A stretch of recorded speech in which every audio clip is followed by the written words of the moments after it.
Hello student, स्वागत है आप सभी का PCM live learning YouTube channel पर। दोस्तों, आज की इस वीडियो में हम क्लास 12 फिजिक्स का एक इम्पोर्टेंट टॉपिक जो कि है व्हीट स्टोन ब्रिज, जिसे हम हिंदी में व्हीट स्टोन सेतु कहते हैं।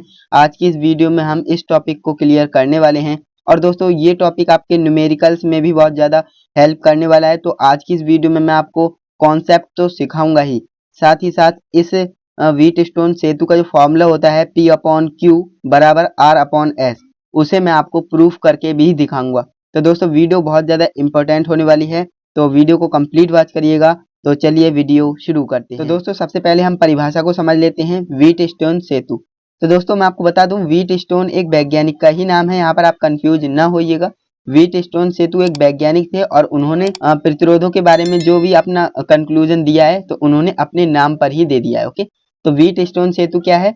व्हीट स्टोन ने प्रतिरोधों की एक विशेष व्यवस्था का आविष्कार किया, जिसकी सहायता से किसी अज्ञात चालक का प्रतिरोध ज्ञात किया जा सकता है। इस विशेष व्यवस्था को ही व्हीट स्टोन सेतु कहते हैं। व्हीट स्टोन सेतु में चार प्रतिरोध P, Q, R तथा S को श्रेणी क्रम में जोड़कर एक चतुर्भुज ABCD बनाते हैं। तो दोस्तों, आई होप आपको डेफिनेशन काफी अच्छी लगी होगी। तो चलिए अब हम इसके स्ट्रक्चर यानी संरचना पर चलते हैं, एंड संरचना देखने के बाद आपको सब क्लियर हो जाएगा। तो यहाँ पर आप देख सकते हैं स्ट्रक्चर हमने कुछ इस तरह से बनाया है ताकि आपको अच्छे से समझ में आ सके। तो यहाँ पर आप देख सकते हैं सबसे पहले हमने क्या किया, चार प्रतिरोध लिए, जैसे कि हमें बोला गया था P, Q, R तथा S। ये चार हमारे प्रतिरोध हो जाते हैं और हमने इन चार प्रतिरोधों को कुछ इस तरह से जोड़ा है कि हमारा एक चतुर्भुज बन जाए ABCD। तो आप देख सकते हैं चतुर्भुज बन चुका है ABCD। ओके, ये आपका चतुर्भुज बन जाता है। तो दोस्तों, ये जो आपको बन करके आता है, इसी को हम व्हीट स्टोन सेतु कहते हैं। इसके आगे हमने कुछ डेफिनेशन और लिखी है, हम उसे भी आपको बताते हैं, बट उससे पहले आप इसका स्क्रीनशॉट कर लीजिए क्योंकि काफी ज्यादा इंपॉर्टेंट है। ओके, तो दोस्तों आपने स्क्रीनशॉट कर लिया होगा। तो चलिए अब हम आगे बढ़ते हैं। तो दोस्तों, यहाँ पर हमने लिखा है, इसमें चार प्रतिरोधों को श्रेणी क्रम में जोड़कर एक ABCD चतुर्भुज बनाते हैं। इस चतुर्भुज के एक विकर्ण पर धारामापी यानी कि गैल्वेनोमीटर और दूसरे विकर्ण के शीर्षों को सेल या बैटरी से जोड़ देते हैं। प्रतिरोधों को इस प्रकार से संयोजित करते हैं कि धारामापी में कोई विक्षेप ना हो। तो चलिए दोस्तों, अब हम दोबारा से चित्र पर चलते हैं एंड आपको कुछ समझाते हैं। तो दोस्तों, हमने क्या कहा था, सबसे पहले हमने चार प्रतिरोध लिए P, Q, R तथा S। P, Q, R तथा S, ये चार प्रतिरोध लिए। अब हमने इन्हें कुछ इस तरह से व्यवस्थित किया है जैसे कि हमें एक चतुर्भुज मिल जाए। ABCD हमें एक चतुर्भुज मिल चुका है। अब हमने क्या कहा, बी और डी यानी कि इस चतुर्भुज के एक विकर्ण, दो विकर्ण होते हैं ना किसी भी चतुर्भुज में, तो एक विकर्ण पर हमने क्या कहा, गैल्वेनोमीटर और एक स्विच लगा दिया है। ओके, गैल्वेनोमीटर और एक स्विच लगा दिया है। अब दूसरे विकर्ण पर, अब ये आपका दूसरा विकर्ण होता है ना, तो हमने इसे यहाँ पर न बनाकर यहाँ से हमने इसे ले लिया। ओके, तो हमने दूसरे विकर्ण को किससे जोड़ा है, आप देख सकते हैं बैटरी से। ओके, बैटरी या सेल किसी से भी जोड़ सकते हो, बट यहाँ पर हमने बैटरी से इसे कनेक्ट कर दिया है। यहाँ पर हमने एक स्विच भी लगा दिया है K1, यहाँ पर हमारा स्विच K2 है। ओके, तो इतना आपको अच्छे से समझ में आ गया होगा। और धारा आपकी प्लस से माइनस बहती है, आपको जानते ही हैं, प्लस से यहाँ पर धारा जाएगी एंड यहाँ से आपकी बढ़ती हुई यहाँ पर वापस आ जाएगी। तो दोस्तों, इतना आपको समझ में आ गया होगा। तो अगर आपको इतना समझ में आ गया है तो चलिए अब हम सिद्धांत की ओर चलते हैं एंड उसके बाद हम इसका डेरिवेशन भी करने वाले हैं। तो दोस्तों, यहाँ पर हम इसका सिद्धांत जान लेते हैं कि ये जो किस सिद्धांत पर कार्य करता है।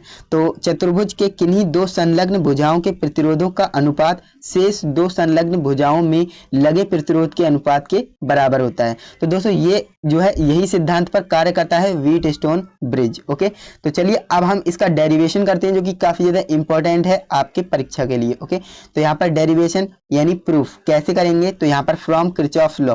दोस्तों, आपने किरचॉफ लॉ तो पढ़ ही लिया होगा, अगर नहीं पढ़ा है तो बिना किरचॉफ लॉ के आपके ये समझ में नहीं आने वाला है। ये बात मैंने आपको पहले ही बता दी।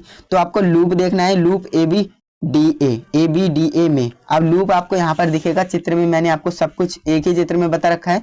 लूप देखिए, यहाँ पर आपके दो लूप बन रहे हैं, लूप या पास इसे कहते हैं। तो लूप कहिए या पास कहिए, बात एक ही है। तो ABDA पहला लूप हमारा जो हो जाएगा ABDA। ओके, तो हमने यही किया है, पहले लूप में हमने क्या करा है, लूप ABDA में। अब यहाँ पर आप देखेंगे तो I1P, आपने जो किरचॉफ लॉ का पहला जो नियम पढ़ा है उसमें आपने पता है किसी बंद परिपथ में बहने वाली धारा उसमें लगे प्रतिरोधों के गुणनफल के योग के बराबर होती है। तो उसी तरह से हम कर रहे हैं ना, तो I1P हो जाएगा ना। यहाँ पर आप देखिए I1 धारा बह रही है और संगत प्रतिरोध क्या है, P है, तो I1P हो जाएगा।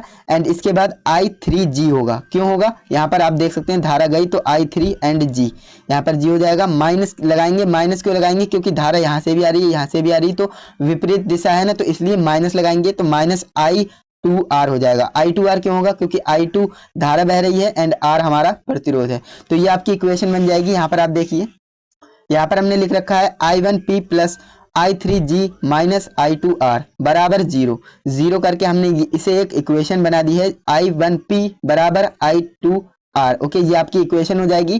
तो I3 बराबर 0 हो, तो यदि यहाँ पर I3 बराबर 0 हो, या ये जो है आपकी इक्वेशन 0 हो, तो आपका ये और यही तो बचेगा ना, 2 बचेंगे, ये तो आपका 0 हो जाएगा। तो I1P बराबर I2R हो जाएगा। तो ये हमारी इक्वेशन फाइनली 1 इक्वेशन बन जाती है। ऐसे ही आपको एक इक्वेशन और बनानी है एंड उसके बाद आपका डेरिवेशन हो जाएगा। काफ़ी ईजी डेरिवेशन है, आपको समझने आना चाहिए। और अगर आपने किरचॉफ लॉ नहीं पढ़े हैं तो आपको दिक्कत हो रही होगी, एंड जो स्टूडेंट किरचॉफ लॉ को जानते हैं उन्हें कोई भी समस्या नहीं हो रही होगी। तो यहाँ पर आप देख सकते हैं पहली इक्वेशन बनाने में कोई भी दिक्कत नहीं हुई। हमने क्या कहा, लूप ABDA में देखा, पहले लूप में हमने देख लिया, उसमें क्या देखा, I1P plus I3G minus I2R बराबर 0 करा, तो यहाँ पर हमारे पास ये आ गया। अगर I3 0 है तो तब की बात हो रही है जब I3 बराबर 0 है तो। ओके, क्योंकि I3 हमारा जो है गैल्वेनोमीटर है और उसमें धारा कोई विक्षेप नहीं होगा। ओके, तो I1P बराबर I2R हो जाएगा इक्वेशन फर्स्ट। अब बात करते हैं लूप दूसरे की। तो दूसरा लूप आपका हो जाएगा लूप BCDB में। अब यहाँ पर आप चित्र में देखेंगे तो दूसरा लूप हमारा ये वाला बन रहा है और ये बनना है BCDB बनना है ना। हम इसे बंद कर देते हैं, ऐसा नहीं कि BCD ले, इसे फिर से B लेना पड़ेगा ताकि ये पास बंद हो जाए ना। BCDB ये आपका दूसरा पास हो जाएगा। तो दूसरे पास में हमें क्या मिल रहा है देखने को, आप ध्यान से समझेंगे तो यहाँ पर आपको I1 माइनस I3 यहाँ पर आपको धारा मिल रही है ना।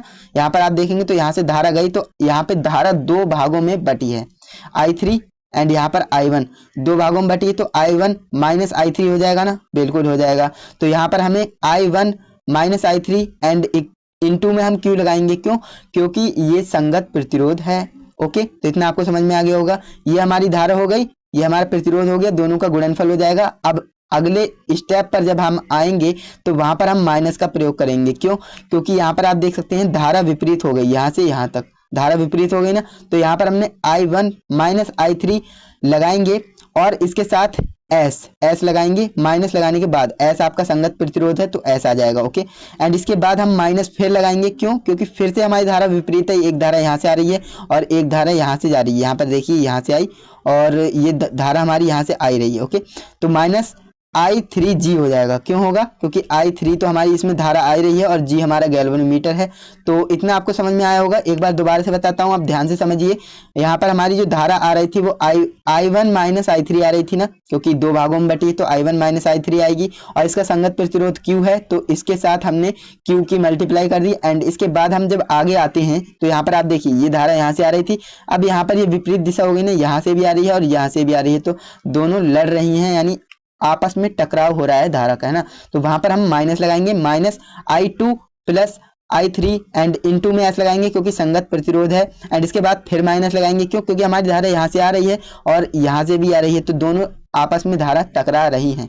तो यहाँ पर हम फिर माइनस लगाएंगे और I3G कर देंगे। ओके, तो इतना आपको समझ में आया होगा। एक बार मैं आपको इक्वेशन दिखा देता हूँ।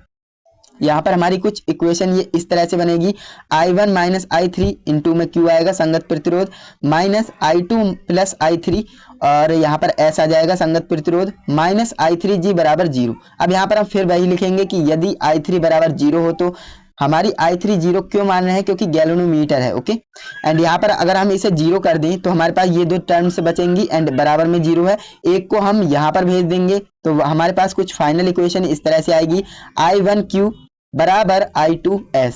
ओके, ये I है, यहाँ पर आप देख सकते हैं I1Q बराबर I2S, ये आपकी इक्वेशन बन जाती है सेकेंड। ओके, 2 इक्वेशन आपकी बन चुकी हैं। तो अब आप करेंगे क्या, फ्रॉम इक्वेशन 1 एंड 2 यानी समीकरण 1 व 2 से आप दोनों को डिवाइड कर देंगे।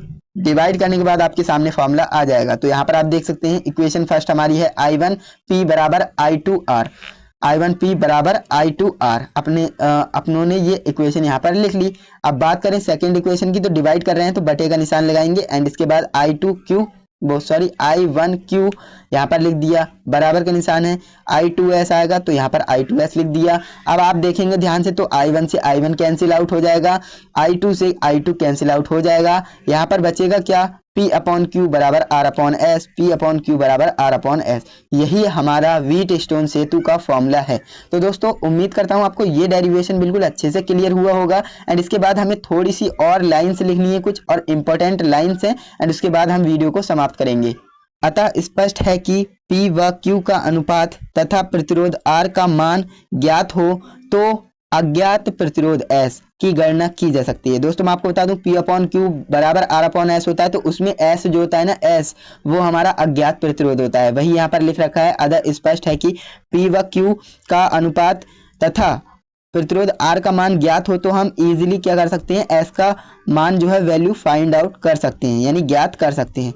P तथा Q भुजाओं को अनुपाती भुजाएं कहते हैं। ओके, अनुपाती भुजाएं कहलाएंगी। भुजा AD को ज्ञात भुजा कहते हैं, ज्ञात यानी कि ये हमें पता है, तथा भुजा CD को अज्ञात भुजा कहते हैं। अज्ञात भुजा इसलिए कहते हैं क्योंकि इसका मान हमें पता नहीं होता है। तो आपको इतना अच्छे से क्लियर हुआ होगा।